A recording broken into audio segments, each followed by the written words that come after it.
Nah, kita tadi udah masuk di 4 lapisan. Nah, sekarang kita akan lihat contohnya di dalam kitab Galatia. Oke. Nah, tadi lapisan pertama kan ada historical context atau historical meaning. Ya. Ada yang tahu nggak kitab? Sudah baca nih ya, Galatia 6 pasal? Oke. Kira-kira kalau tadi kalian baca, Paulus berbicara apa di situ? Secara historisnya.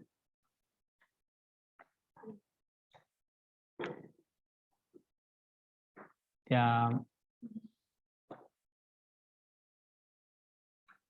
yang jelas ini surat kepada gereja di Galatia, ya kan?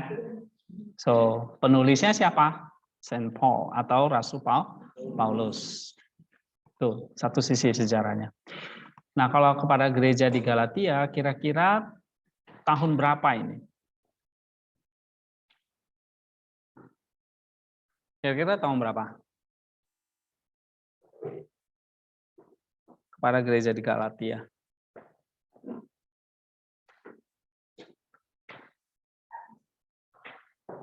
Nah, di sini referensi pada time dan place di Galatia itu unclear, kurang jelas. Ya. Ada yang mengatakan sekitar tahun 50-an, atau dia ketika dia sudah ada di dalam perjalanan misi, ya. This is unclear. Tetapi tema utama waktu kalian baca itu kira-kira apa?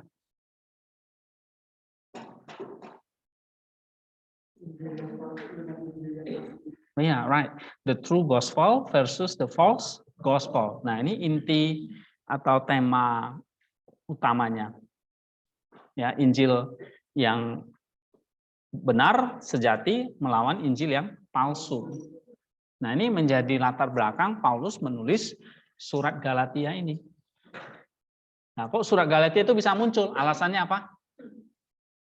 Alasannya di dalam jemaat Galatia atau gereja Galatia itu ada muncul Injil palsu. Nah, seperti apa?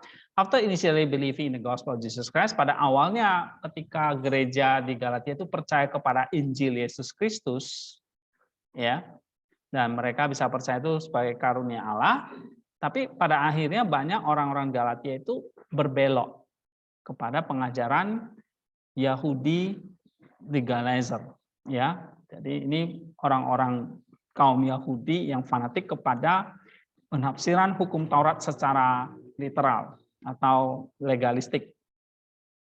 Ya. Nah, ini mengklaim bahwa kekristenan atau orang-orang percaya harus mengikuti aturan dari perjanjian lama. Aturan di sini maksudnya hukum Tauratnya secara legalistik.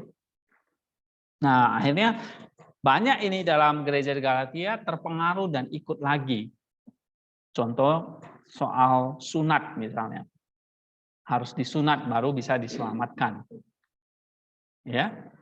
Keselamatan dalam Kristus tapi nggak cukup. Harus ditambah misalnya dengan sunat. So, Paulus menuliskan mereka untuk kembali kepada anugerah Kristus. Ya, coba baca Galatia 1 ayat 6. Aku heran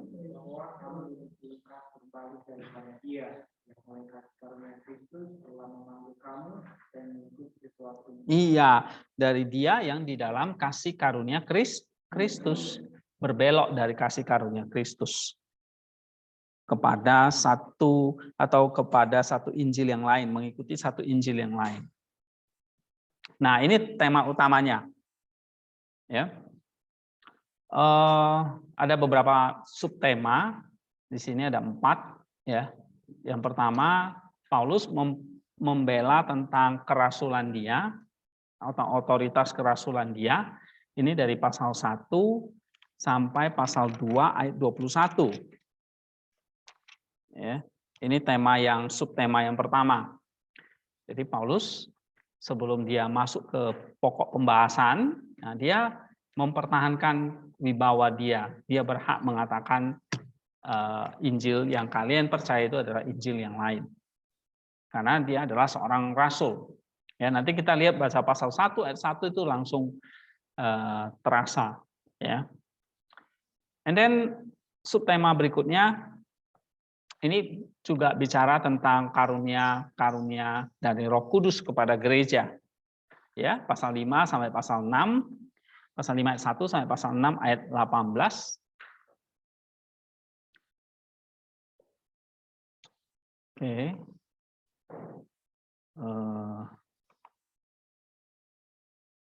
Ya.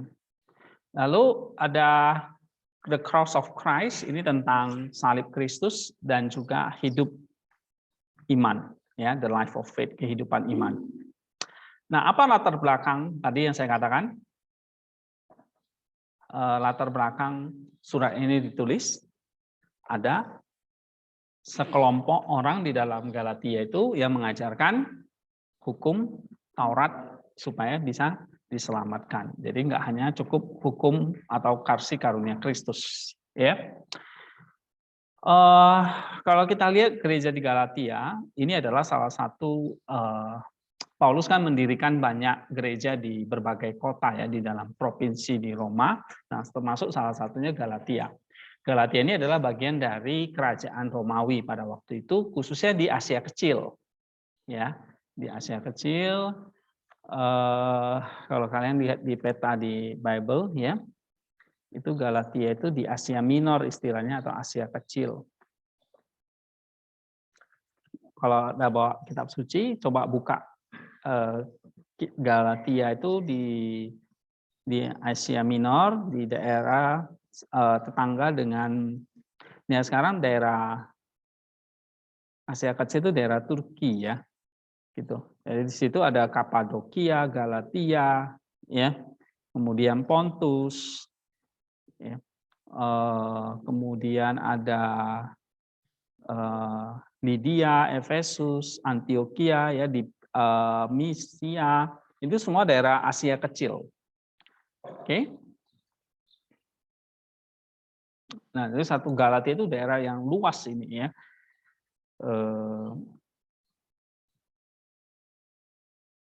Nah, ini salah satu provinsi dari Roma. Coba baca Galatia 1 ayat 2.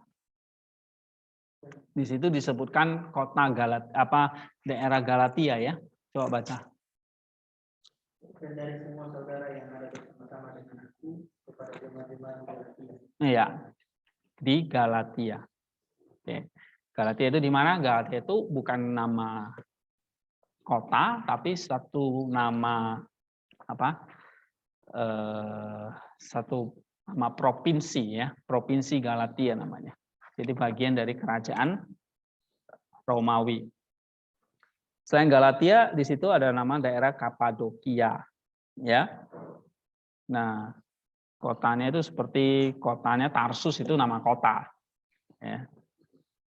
Kemudian ada kota Likonia, ya kan? Kalau kita baca Kisah Rasul, ada kota Silisia, ada kota Pamfilia. Nah, itu semua daerah-daerah yang disebut sebagai Asia Minor, Asia kecil. Nah, sekarang tuh daerah Turki ya. Sekarang disebut daerah Turki. Negara Turki.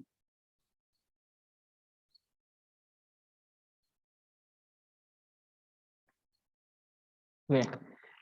Ini kotanya. Kemudian kita lihat outline-nya secara garis besar aja.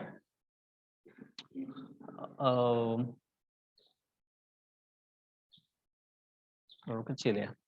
Oke, saya bacain ya. Outline yang pertama tentu ada perkenalan Rasul Paulus, ya. Itu introduction, itu dari pasal 1 ayat 1 sampai 10. Oke.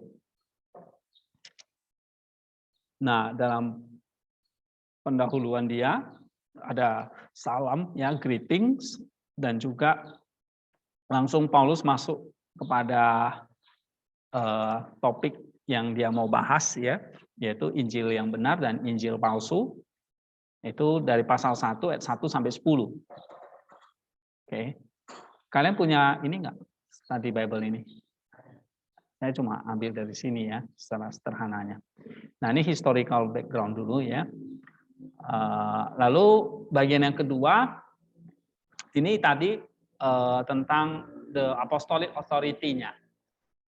Ya, kalau dia seorang rasul yang benar ini, yang punya otoritas untuk memberitakan Injil yang benar, bukan dari guru-guru palsu.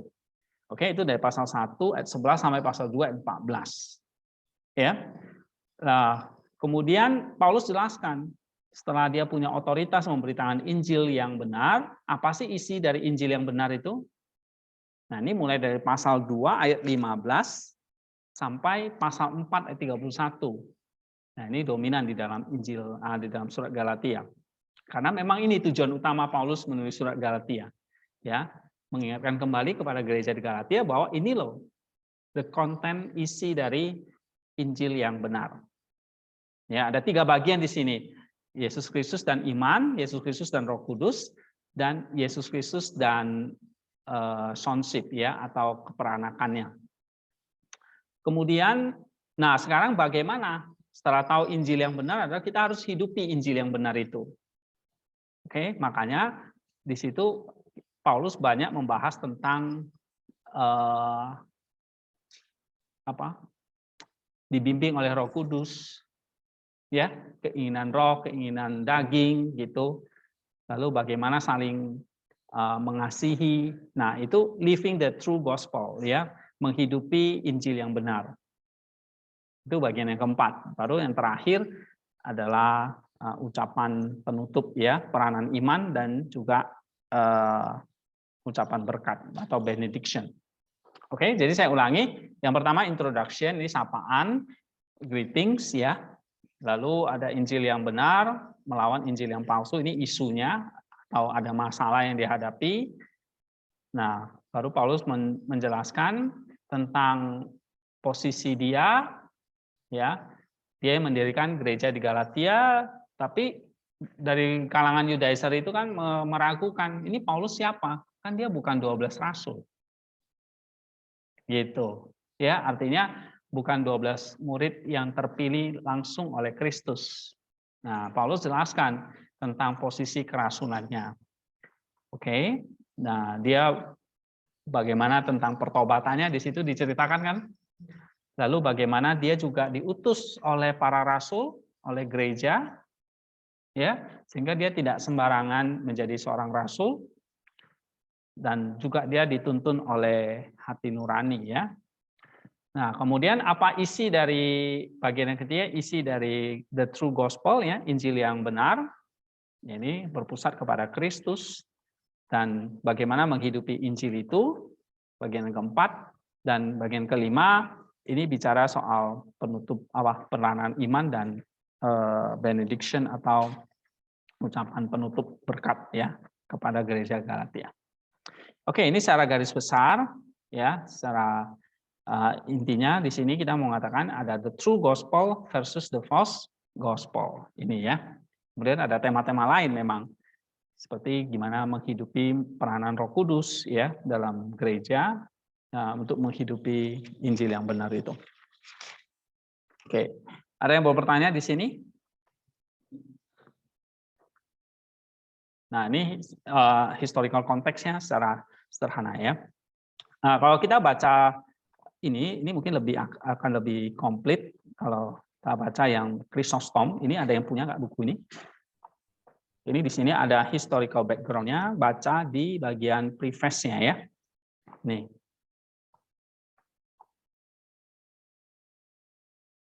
Oke. Nih, ya.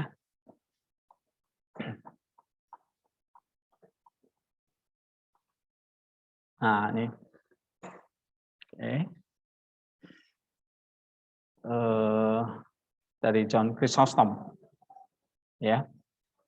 Jadi Chrysostom mengatakan di dalam gereja di Galatia itu memang ada berbagai macam superstition. Superstition ini sebagai mitos-mitos begitu, ya.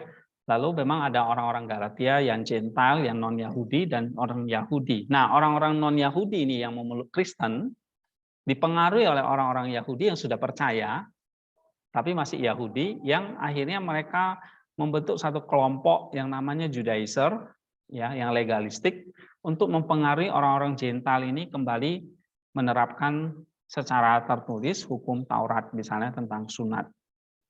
Ya, mereka mengajar kalau kamu belum disunat, kamu belum diselamatkan, misalnya. Nah, ini permasalahan yang terjadi di dalam gereja di Galatia. Ya. Nah, ini ada komentarinya. Kita langsung lihat pasal 1 ayat 1 sampai 5 ya. Oke. Coba bacakan bahasa Indonesianya dulu ya.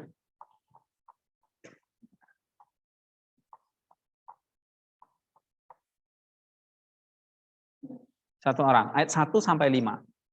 Dari Paulus.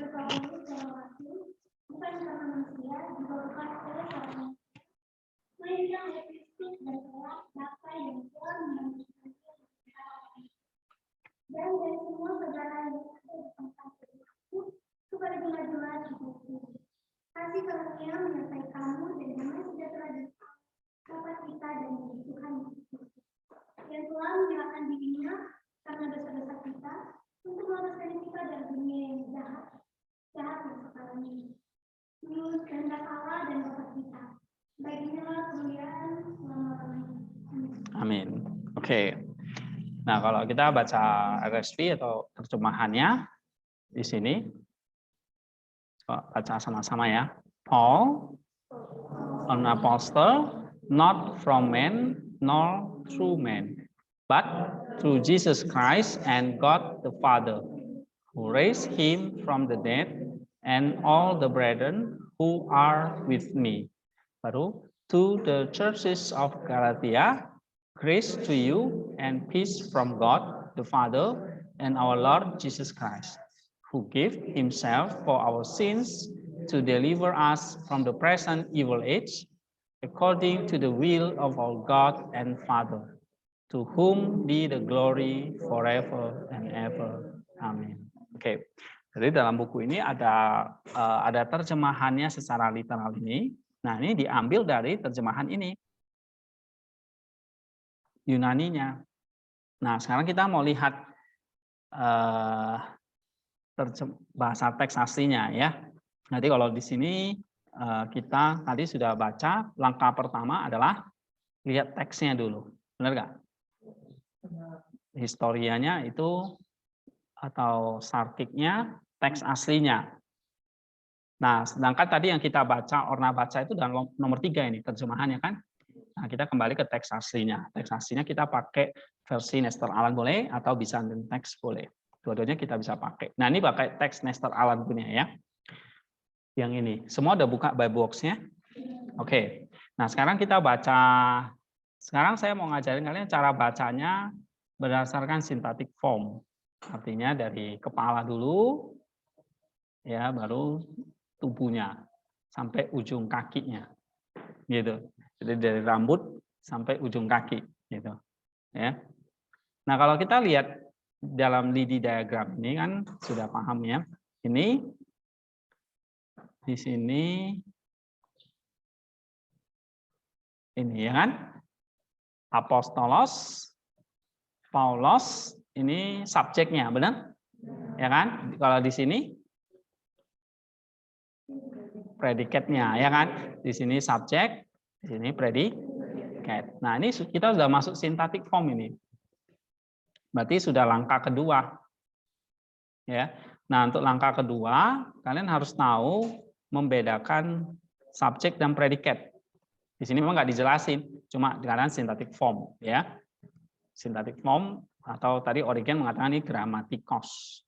Gramatikos itu sintaksnya atau grammarnya, itu tata bahasanya lah ya. Kalau bahasa kita ya tata bahasanya. Nah, tata bahasanya harus tahu ini subjek, ini predikat. Ya. Oke. Nah, yang mana yang lebih kompleks di sini? Apa? Subjeknya ya kan? Lihat tuh subjeknya di sini nggak? Benar nggak? Ya kan? Ini kan wilayah subjeknya kan? Oke. Nah, predikatnya ini dia. Ya. Lalu ada satu lagi, apa? Ini. Ya kan? Oke. Nah, lalu di sini subjek predikat, lalu di sini ada subjek lagi. Benar kan? Nah, berarti kalau kamu cermati di sini, ini kan ada garis ini ya. Ini ada subjek predikat yang pertama, lalu ini ada subjek dan predikat. Ya. Nah, makanya kamu lihat dalam terjemahan ini yang pertama, ayat 1 sampai ke 2. Benar? Bagian yang pertama. Lalu bagian yang kedua ayat 3 sampai 5. Jadi ada dua macam clause atau bukan dua macam, dua buah klausa utama atau induk kalimat. Ya. Kita cermati ini yang pertama di sini ya kan. Subjeknya Paulus sebagai rasul ya kepada gereja di menulis pada gereja Galatia. Lalu ini ada anugerah dan damai sejahtera kepada mereka. Nah, lalu Paulus jelaskan di bawah subjek ini, nih, di bawah Charis dan Irene ini, dia ceritakan lagi nih, panjang ke bawah ini. Ini semua menjelaskan apa? Subjek yang ini, ya kan? Kalau ini, cabang-cabang yang ini menjelaskan tentang Paulus atau apostolos. Oke? Nah, ini gambaran besarnya, the full picture-nya. Alright. Oke, coba kita baca dulu ya. Kalau belum baca kayaknya belum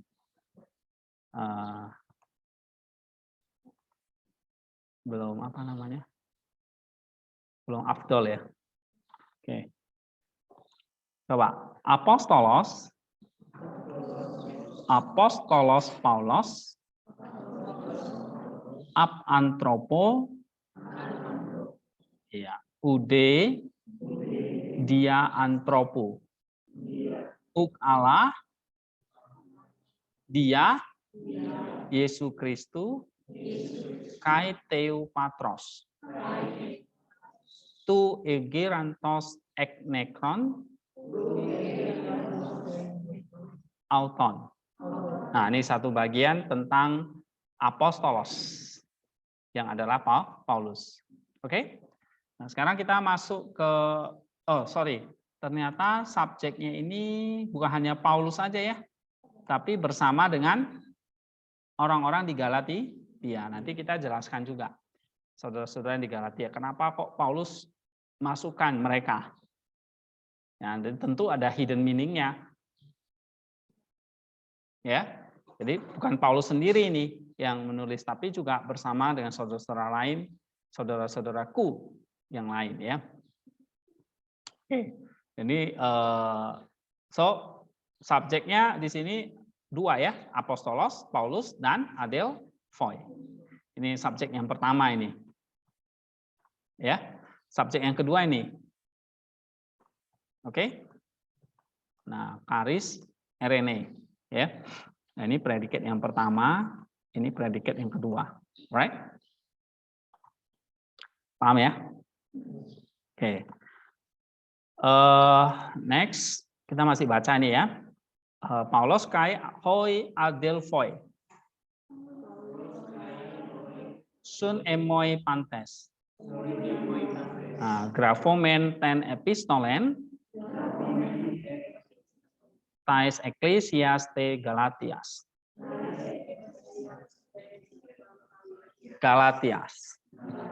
Artinya Galatia ya. Nah, ini kalimat yang pertama. Nah, sekarang the second clause, Charis kai Irene isan humim. Nah, sekarang Charis kai Irene baru di bawahnya ada penjelasan apoteu kai kurio. Ya, atau apoteu patros hemon. Apoteu patros hemon. Kai kurio Yesus Kristus. Nah, baru di bawah Yesus Kristusnya ada ton dontos eoton. Oke. Huperton hamartion hemon. Hemon. Baru opos exceltai hemas. Ektu ionos. Tu ponero enes totos. Enes totos. Oke. Kata to telema. Tuteu kai patros hemon.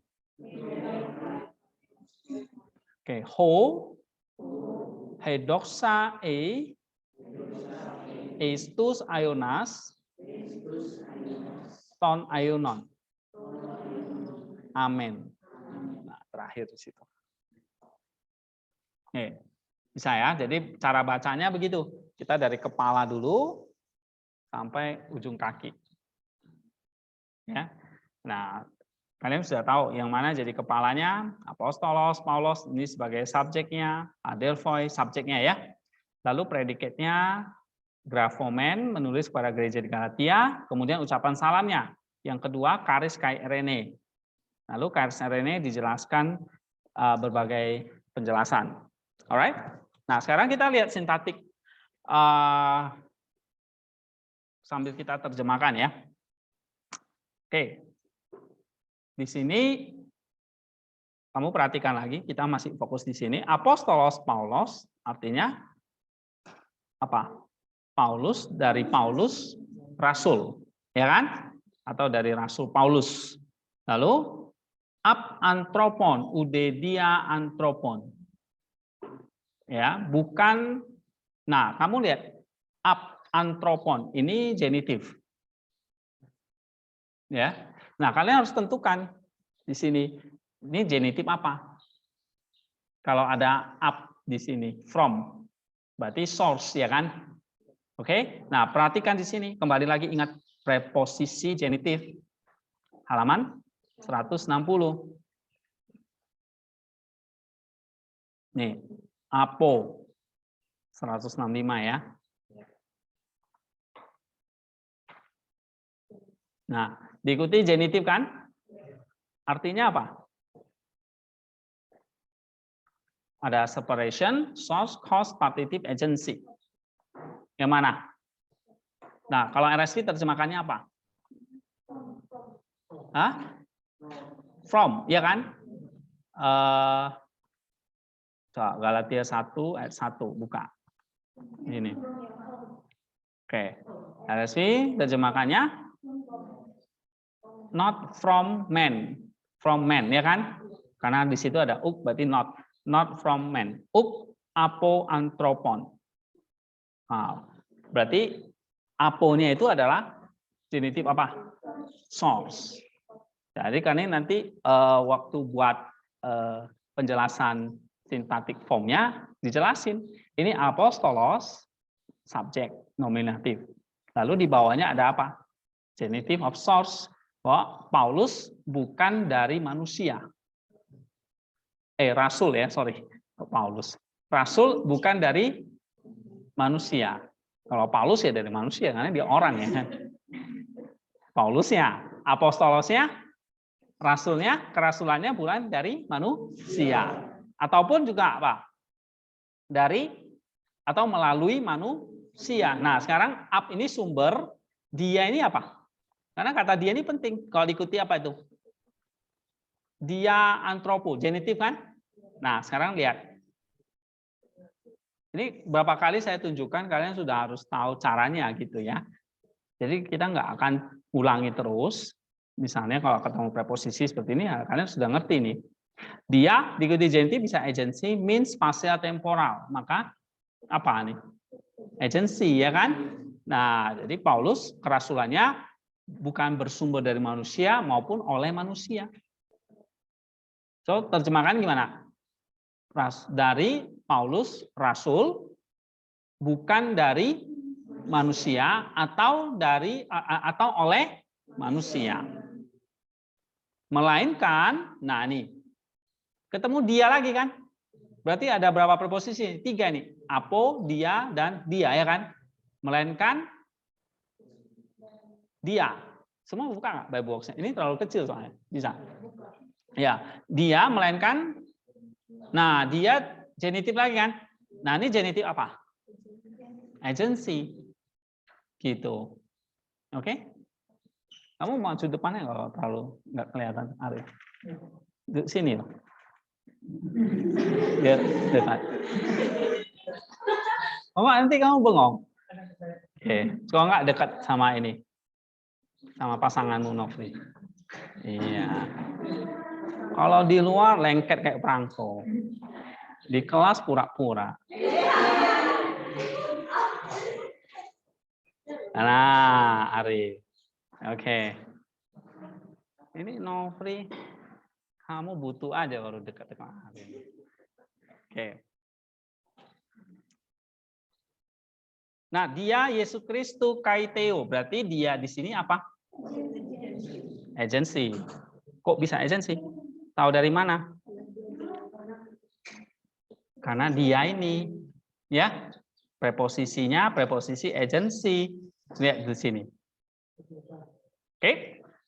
Nah, Paulus sudah jelas tegaskan kerasulannya oleh Yesus Kristus.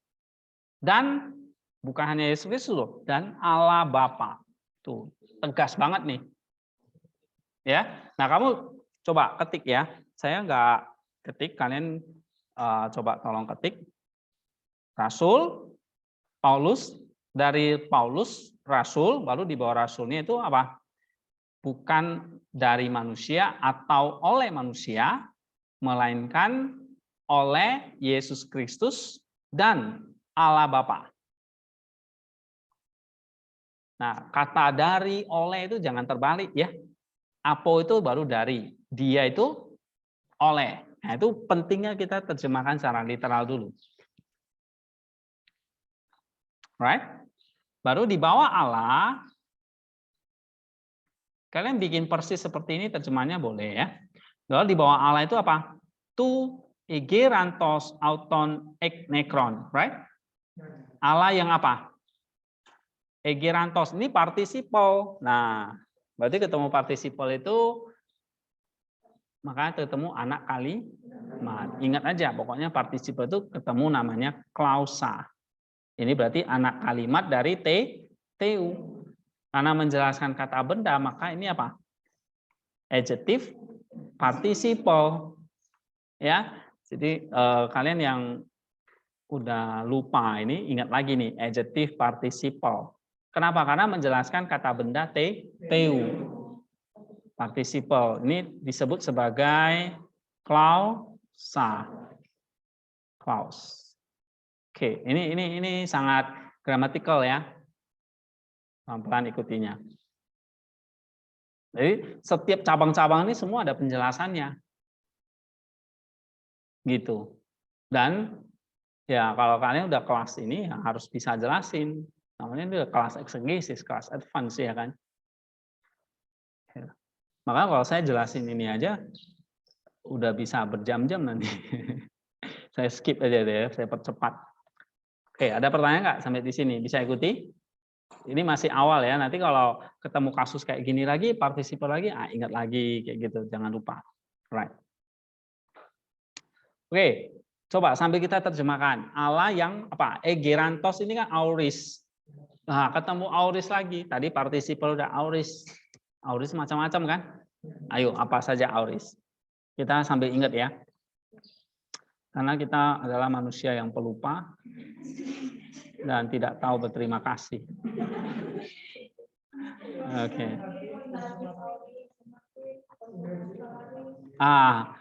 Allah yang membangkitkan kan gitu kan? Kalau di situ, so auris apa? Allah Bapa egerantos membangkitkan dia dari kematian. Apa? Konsumatif. Membangkitkan dia. Konstatif, Inggrisnya konsumatif. Oke, that's okay ya, konsumatif ya. Allah yang membangkitkan dia. Berarti kalau Kalau Paulus pakai auris, pengertian auris pada dasarnya apa? Karena ini penting nanti waktu kamu menjelaskan semantik kontennya auris ini. Auris itu apa? Present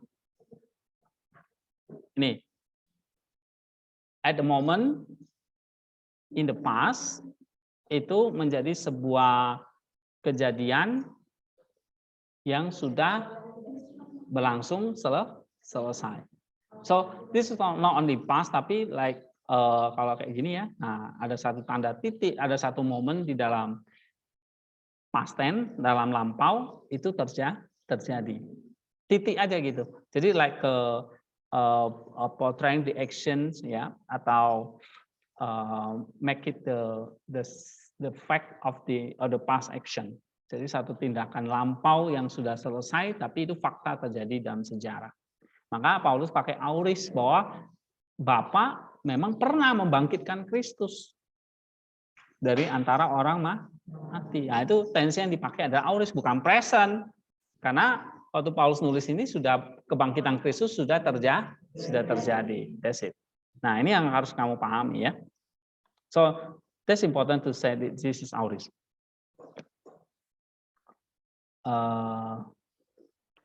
Oke, kalian ini kejam banget ya. Air minum nggak ada ya? Mbak, tolong. Oke, next. So, jadi ada pertanyaan, egerantos itu auris. Tolong ambil air dulu. Oh enggak, nanti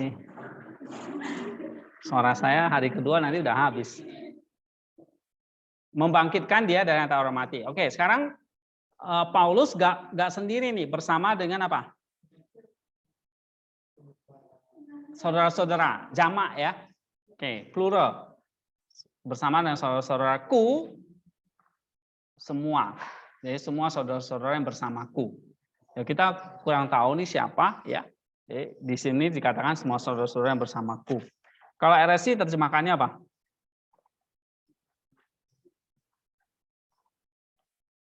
Sini dikatakan all the brethren who are with me, semua saudara yang bersama dengan aku, ya. All the brethren who are with me. Ini dia. LAI terjemahkan.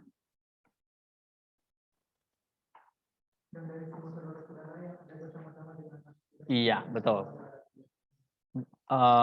Enggak, itu dulu. Jangan diborong semua.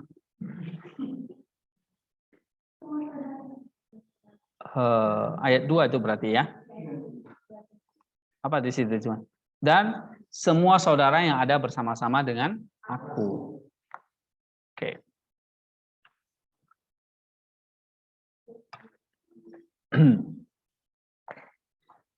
Right.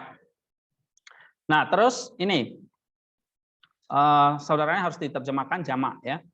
Dan semua saudara-saudara yang bersama dengan aku. Sun emoi ya kan. Lalu kepada gereja di Galatia atau gereja Galatia. Oke, ini to the churches of Galatia. Nah, kamu lihat di situ gerejanya bentuk jamak. Jadi ini bukan kepada gedung ya, tapi maksudnya orang-orang. Iya, orang-orang atau congregations ya, atau kepada orang-orang percaya, bisa katakan gitu ya terjemahan literalnya, atau kepada gereja-gereja Galatia. Nah, kita bisa katakan karena Galatia itu kan satu provinsi yang luas, mungkin bukan hanya satu gereja saja, ada banyak gereja di sana. Katakan para gereja-gereja di Purwokerto begitu kan. Purwokerto kan nggak hanya GBT, ada banyak gereja-gereja lain. Nah, di Galatia juga seperti itu, ada banyak gereja.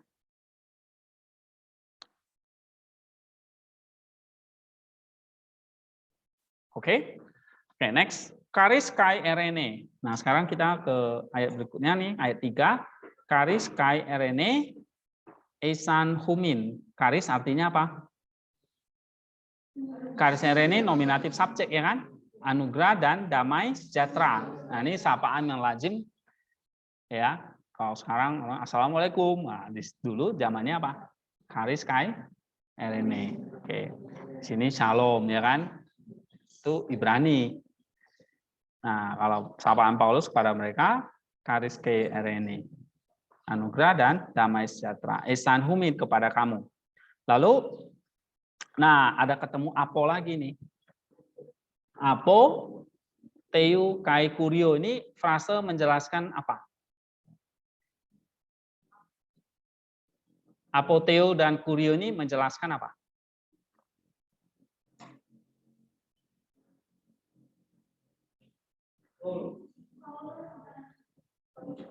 Loh, kok Paulus? Gak ada hubungannya dengan Paulus. Apoteo kai kurio. Ini. Bukan yang ini, bukan apo yang di sini, yang di sini. Menjelaskan kata karis kai erene, ya kan? Kalau anugerah itu berasal dari apo ini genitive of source ya kan? Pasti. Maka harus kamu bisa terjemahkan apa? Dari atau berasal dari. Ya, tulis di situ berasal dari Allah Bapa kita, Hemon kita, dan Tuhan Yesus Kristus. Ya. Jadi karis dan erene itu bersumber dari apa? Allah Bapa dan Tuhan Yesus Kristus. Kamu lihat, Bapa itu pakai istilah Teu. Yesus itu nggak pernah dipakai istilah Teu. Ya, tapi kurio atau kurios ya. Jadi Allah Bapa itu pakai istilahnya Allah, kalau Yesus istilahnya Tuhan. Tuhan Yesus Kristus. Nah, ini yang menarik di bawah ini nih, saya mau tanya ini. Begitu ketemu kata Yesus Kristus, di sini muncul anak kalimat lagi ini. Ini semua anak kalimat ini. Ya kan? Nah, ini anak kalimat menjelaskan kata Kristus. Yang pertama apa? Participle atau bukan itu? Dontos. Benar? Right. Dontos. Berarti ini participle. Participle apa ini? Adjective participle karena menjelaskan kata benda kan? Oke. Participle. Yesus Kristus yang apa? Dontos. Dontos itu artinya memberikan. Ya kan? Auris. Auris lagi. Sama kayak tadi Allah membangkitkan. Dia dari antara mani memberikan. Kristus yang memberikan dirinya sendiri. Eoton itu artinya himself, dirinya sendiri. Masih bisa ikuti? Halo? Ada yang jadi domba tersesat? Oke, yang memberikan dirinya sendiri. Nah, auris ini auris apa dong?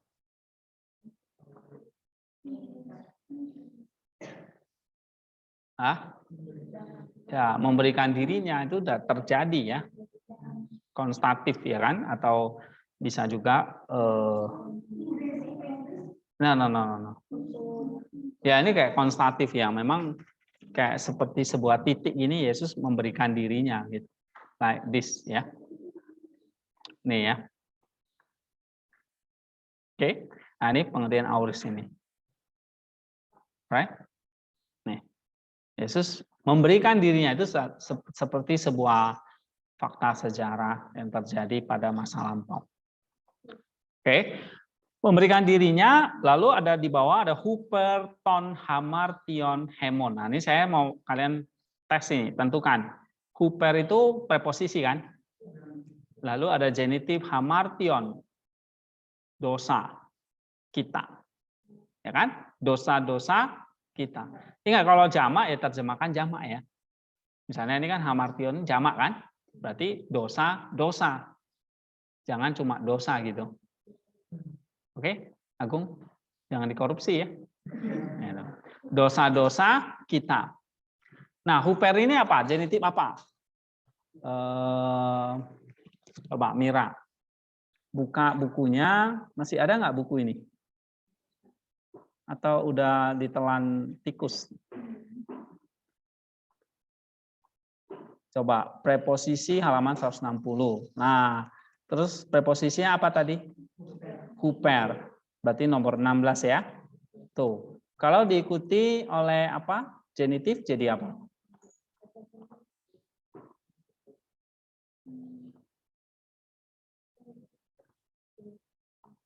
Page mana nih dia? Nih. Kalau genitif maka ada berapa fungsi di sini? Advantage, preference atau respect, substitution, ya kan? Kalau dia akusatif, spatial, comparison. Nah, ini apa? Huper lalu genitif. Dosa-dosa. Jadi Yesus memberikan dirinya titik-titik dosa-dosa manusia, dosa-dosa kita.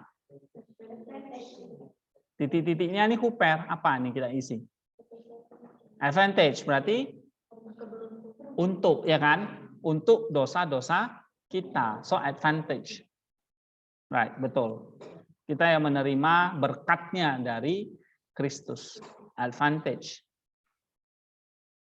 Tuh, Paulus langsung ingatin ya sama gereja Galatia. Kamu dapat ini berkat nih dari Kristus. Advantage.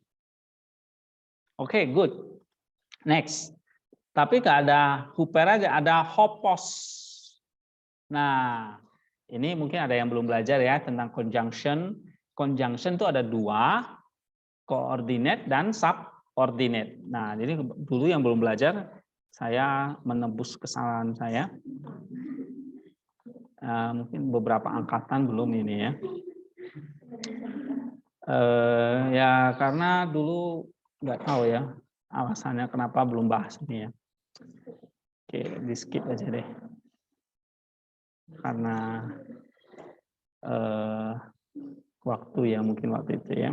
Oke, nih conjunction ada yang namanya coordinate conjunction dan subordinate conjunction. Ya, coordinate conjunction itu menghubungkan dua kata atau dua kalimat yang koordinat, yang setara. Misalnya contohnya, saya dan Budi sedang belajar. Nah, ada kata koordinatnya itu dan, ya kan? Setara. Atau ibu sedang memasak dan adik sedang bermain. Nah, itu setara. Itu koordinat. Oke, kalau yang subordinate, misalnya kata yang, untuk, karena, ya, misalnya ibu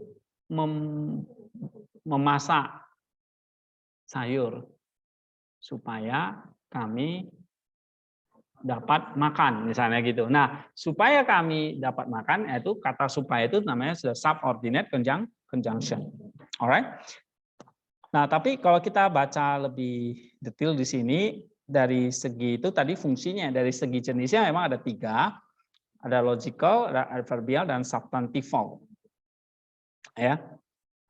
Nah, kalau dia coordinate conjunction, umumnya bentuknya logical atau ini ya.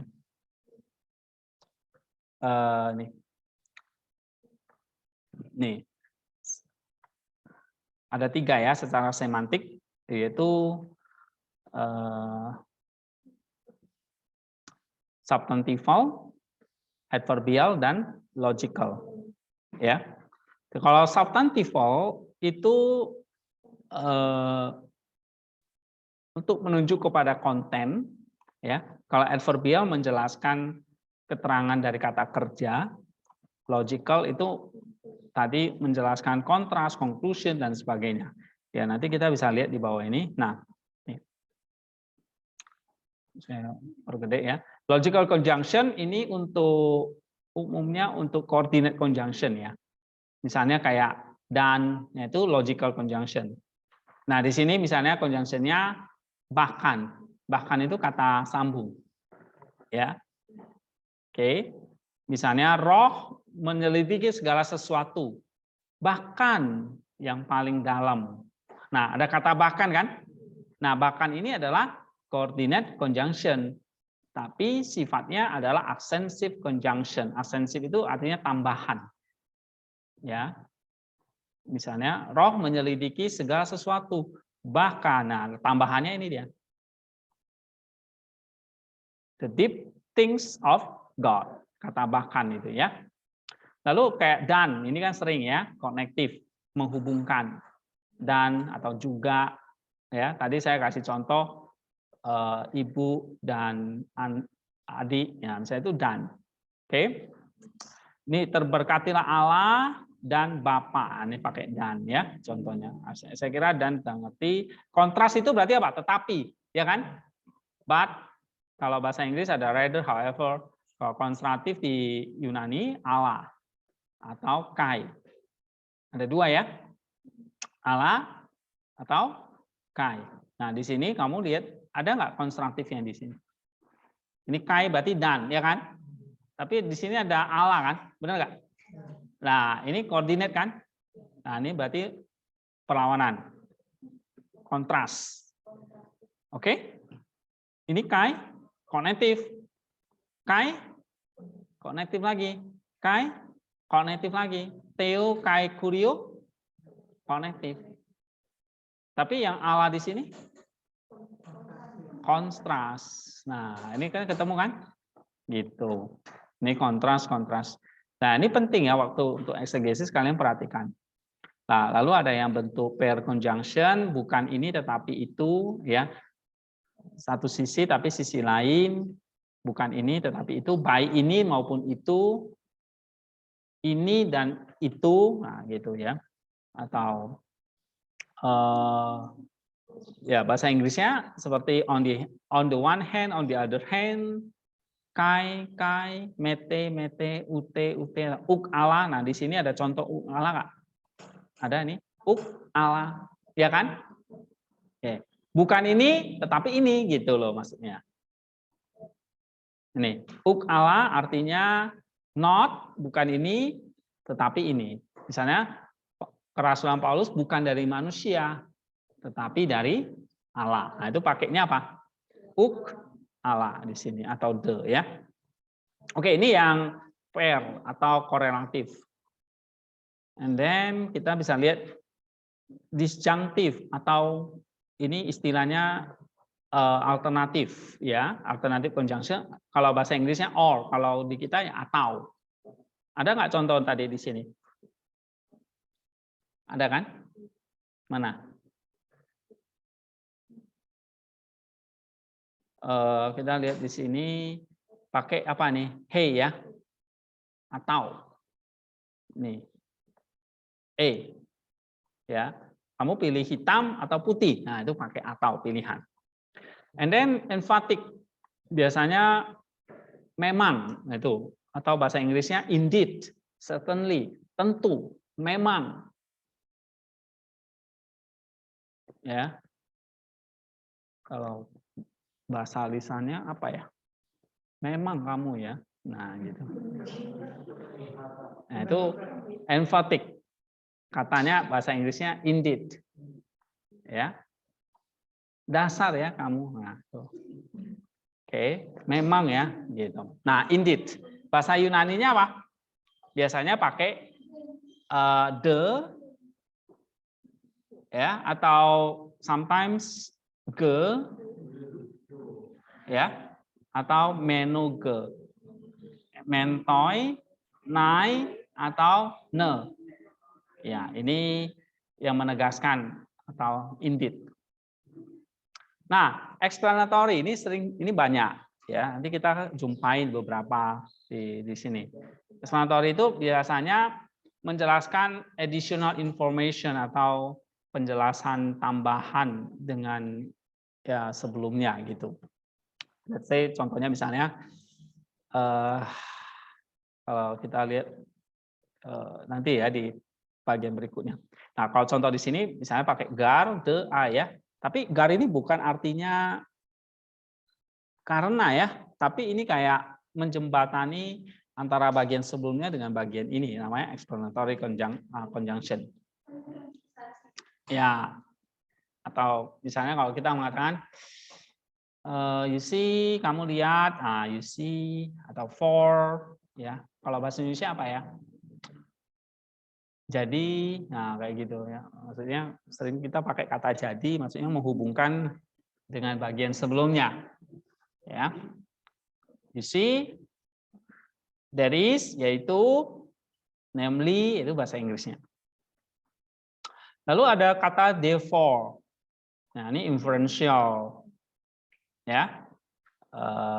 Sehingga di sini atau therefore, sehingga, sebab itu, ya.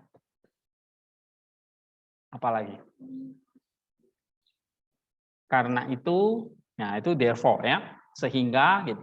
Just this like deduction, conclusion. Bahasa Yunani-nya apa? Ara, gar, dio, ya. Kadang pakai dio atau hoste, oke. Dioti ada ini juga sering. Plan, toigarun, toinun, dan hoste. Nah ini contoh-contohnya di sini nomor 12, 1 ya, nomor 7. Kemudian ada transitional, now, dan then. Nah ini sekarang, kemudian, nah ini transisi ya. Oke, ini yang tadi logical. Nah sekarang yang kedua, adverbial, berarti dia menjelaskan kata kerja. Nah ini biasanya namanya subordinate. Nah kamu lihat di sini, ini ada satu contoh hopos nih. Ya, subordinate gitu. Nah, berarti dia subordinate dari apa? Dontos. Nah, ini kalau kita secara sintaksis ini namanya apa? Anak kalimat jadinya. Clause. Clause itu dibentuk 4 macam kan? Pertama apa? Infinitive. Ya kan? Terus participle, conjunction ini. Nah, tuh bisa bentuk clause. Satu lagi infinitive, participle, conjunction. Satu lagi apa?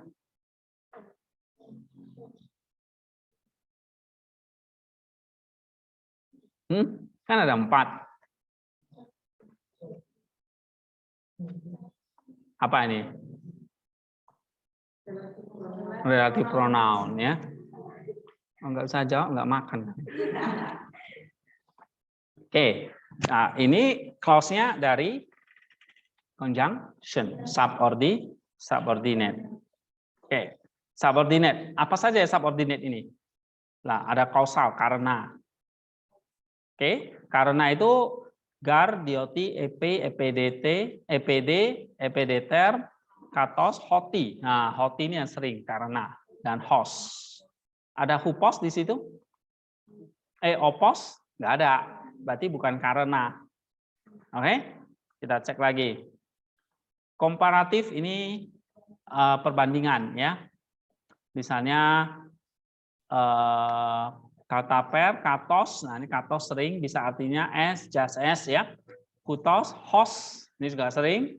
Lalu hosper, hose, dan hosautos yang sering muncul katos dan hos ini. Ini bisa artinya perbandingan seperti. Nah, kalau bahasa Indonesianya just as atau seperti atau dengan cara ini, in this manner, seperti ya, thus dan sebagainya, in the same way atau just as, seperti. Nah, conditional injunction itu pakai if, bahasa Yunani-nya pakai ya, ini dia. Oke, conditional atau kondisi, syarat. Local conjunction, sphere, artinya di mana. Nah, ini sering kita pakai ya. Where, di mana, atau from where. Jadi di mana ini menunjukkan lokasi ya. Gitu. Oke, misalnya jangan menyimpan hartamu di bumi. Di mana? Nah, kata di mananya itu maksudnya harta yang di buminya. Ya, di mana di bumi itu ada ngengat dan karat merusaknya. Nah, contoh bahasa Yunani-nya atau hoten, opu, dan ya, itu local conjunction. Oke, kita belum ketemu hopos ya. Nih, purpose sekarang. Nah, ini baru ketemu. Purpose itu artinya apa? Tujuan. Jadi supaya atau in order that, untuk ya. Yunani-nya hina, hopos. Nah, ini dia. Dan me pos. Nah, di sini apa? Hopos, right?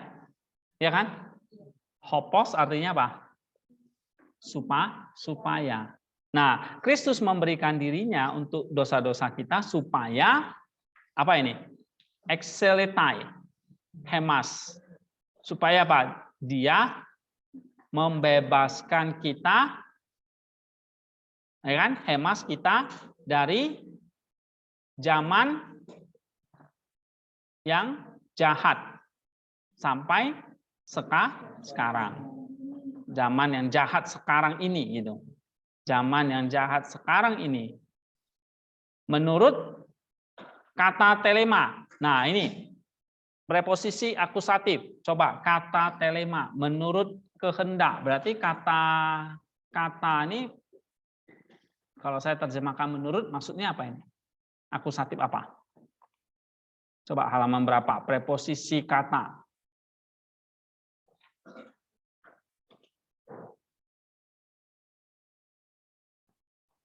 160 tadi ya.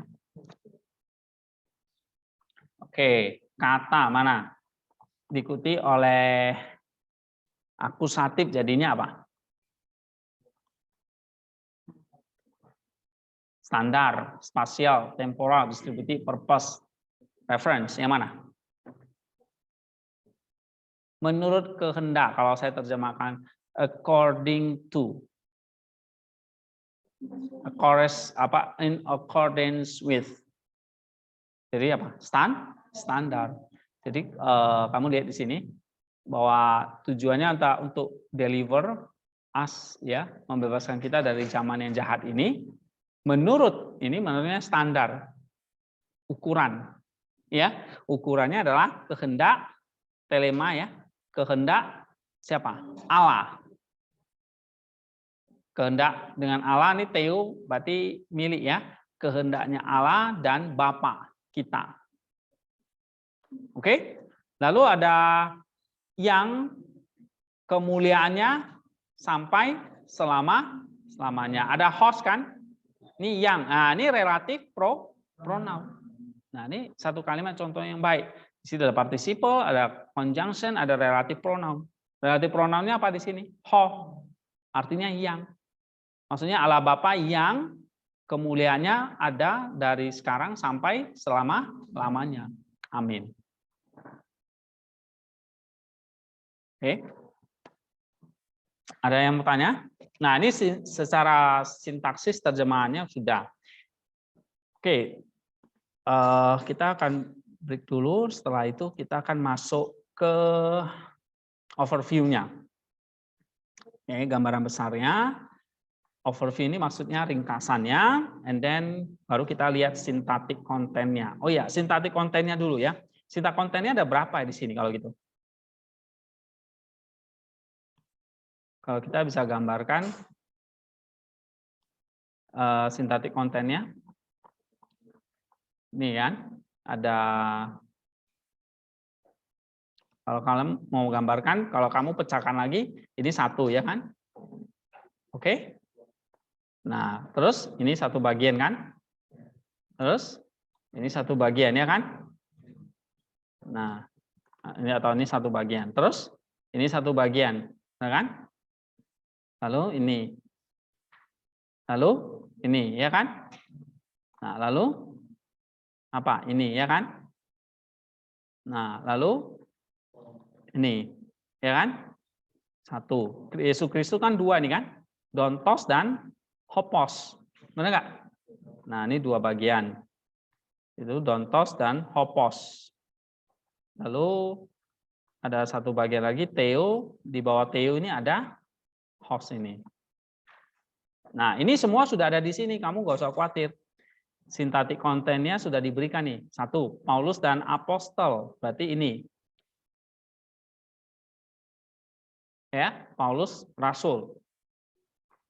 Lalu yang kedua, not from humans or through humans. Berarti di mana? Sini. Ya kan? Lalu yang ketiga apa? Saya buang ini tuh. Apa? Through Jesus Christ, God the Father. Itu itu yang mana ini? Ini. Ya kan? Yesus Kristus and the Father ini. Jadi sana 1, 2, 3 ya kan? Terus keempatnya apa? 2A nih. All brethren with me. Berarti ini adalah konten yang ini. Ya kan? Nah, ini satu konten. Lalu kepada gereja Galatia yang mana? Yang ini. Oke? Terus mana lagi? Grace and peace God from God the Father and the Lord Jesus Christ. Yang mana ini? Ini. Ya kan? Nah, dia langsung sambungkan ini. Oke, next. Christ gave himself for our sins. Yang ini. You see? Ya kan? Itu satu bagian. Terus delivering us from this evil age. Yang ini. Ya kan? Membebaskan kita dari zaman yang jahat ini. Ini satu bagian. And then menurut kehendak Allah dan Bapa. Ini. Telema nih. Oke? Terus glory forever and ever, kemuliaan untuk selama-lamanya. Ini. Oke? Baru berikutnya amin. Yang mana ini? Ini. Nah, ada kan? Nah, cuma tiap bagian ini, misalnya ini ya. The will of God and Father. Ini ada penjelasannya, apa maksudnya ini dari Jerome, dari Chrysostom. Tapi kamu nggak usah ini bukan terjemahannya ya. Ini maksudnya pengertian mereka. Ini namanya noetiknya mereka ini. Jadi kalau menurut kehendak Bapa dan Allah kita, nah menurut Jerome ini artinya. Menurut Chrysostom ini artinya. Jelas kan? Gitu. Lalu yang dicetak tebal yang ini kayak judulnya lah. Dari apa penjelasan mereka. Nah ini yang nanti kita mau pelajari pelan-pelan. Oke, dan ini lapisan keduanya. Ya, sampai di sini dulu. Kita break, nanti jam 2 kita baru masuk ya.